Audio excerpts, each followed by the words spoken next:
Hello and welcome back. It's always nice to see you all as we continue our series on the saints.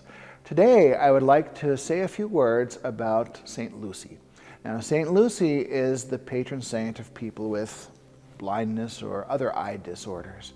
And she was an ancient saint, dying probably in the year 304 or 305.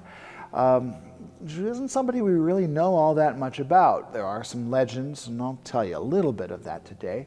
But she's somebody who, when I was walking through St. Bartholomew's church, I saw her statue and I said, we ought to talk a little bit about Lucy. So she's not just the patron saint of people with eye disorders, but she's also somebody who inspires us even when our eyes are in the best of health or condition.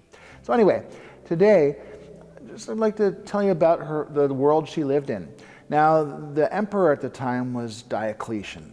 Diocletian became the emperor of Rome in the 380s. And Rome had been through a period of decline, so Diocletian was one of these people who said, well, we want to recapture the former glory. We want to recapture Rome's former greatness. We have to get back to the way things were and make things great again.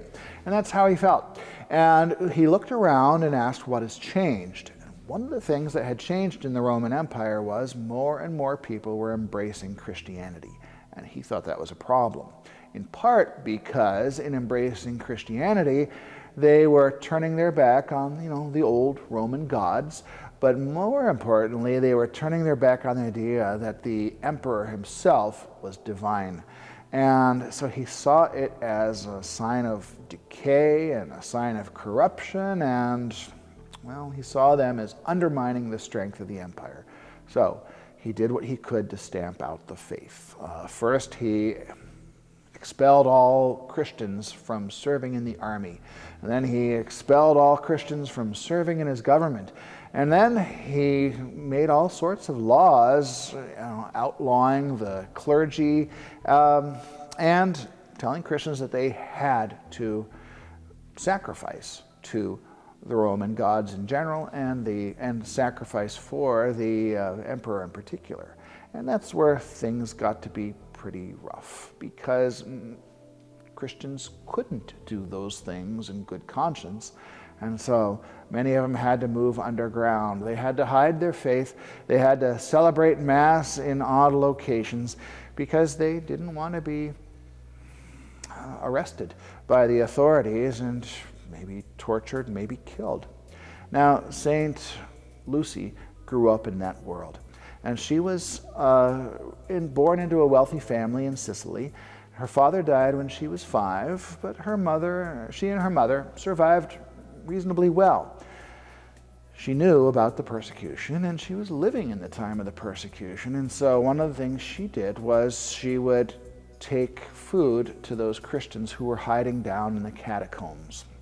Now, Lucy's name means light, but one of the things she did was she wanted to carry more food, so she would put a wreath on her head with candles on the wreath, kind of like a coal miner would wear in those days, to light the way so she could use both hands to carry the bread that she was carrying for those Christians who were in need.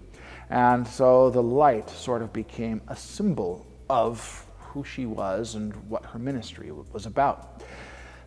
The problem arose when she was promised in marriage to a young man, and she had to refuse.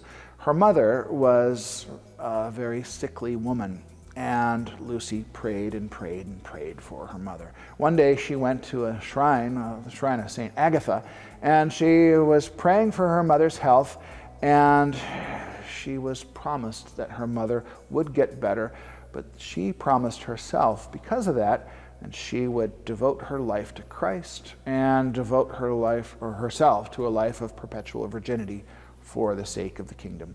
And that's what she did. So the suitor, the young man who wanted to marry her, was rather disappointed. And a promise had been made, so he wasn't just disappointed, he was angry. And so he turned this Christian girl over to the authorities. And that's how her life came to an end. Now, the legendary parts of the story take up there. She was sentenced to be thrown into a brothel But supposedly, when the soldiers tried to drag her off, she was fixed to the floor and she couldn't be moved. And they even attached a team of oxen to her, but still she couldn't be moved. They tried to burn her on the spot, but the wood wouldn't burn. She was telling the prefect that his days were numbered and the day would come soon that all of this would be made right, and he had her eyes put out. That's how she became the patron of people with eye troubles. Finally, she was stabbed with a sword and died. That's the story of St. Lucy. There are two accounts of how her eyes were put out. One was that the Romans did it. The other one, which I don't really like too much, is that she was so tired of people admiring the beauty of her eyes that she gouged them out herself, which I think is a pretty horrible thing, and I don't think God wants us to maim ourselves, so I like the other version better.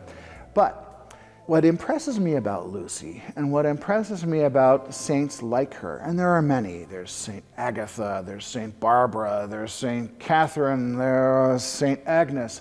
They were these early Christian martyrs who were generally girls or very young women who were taken before the authorities, subjected to terrible tortures, and they remained stalwart. They didn't care what the Romans did to them, but they kept preaching. They kept speaking about their faith. They would not be moved. And people looked at their example as the years went by and asked, what is giving them this great strength? And the answer was their relationship with God, their relationship with Jesus Christ, their desire to follow in his footsteps as well as they could. And so they did, and they inspired even their persecutors. Now, one of the things about St. Lucy that is really great is, her name means light, and she lived in a time that, in a sense, was the darkness before the dawn. 10, 12 years later, the Emperor Constantine would make Christianity legal, and it soon became the official faith of the empire. So she lived in those last, worst days of persecution. In doing so, she gave her life, but she gave her life because she knew it was right, and in doing so, she inspired so many millions of people down through the ages.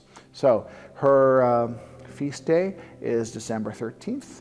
If you have eye problems yourself, or you know somebody who does, a prayer to St. Lucy asking her for her intercession is a wonderfully good idea.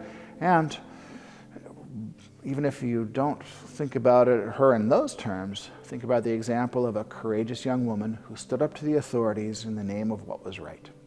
Thank you.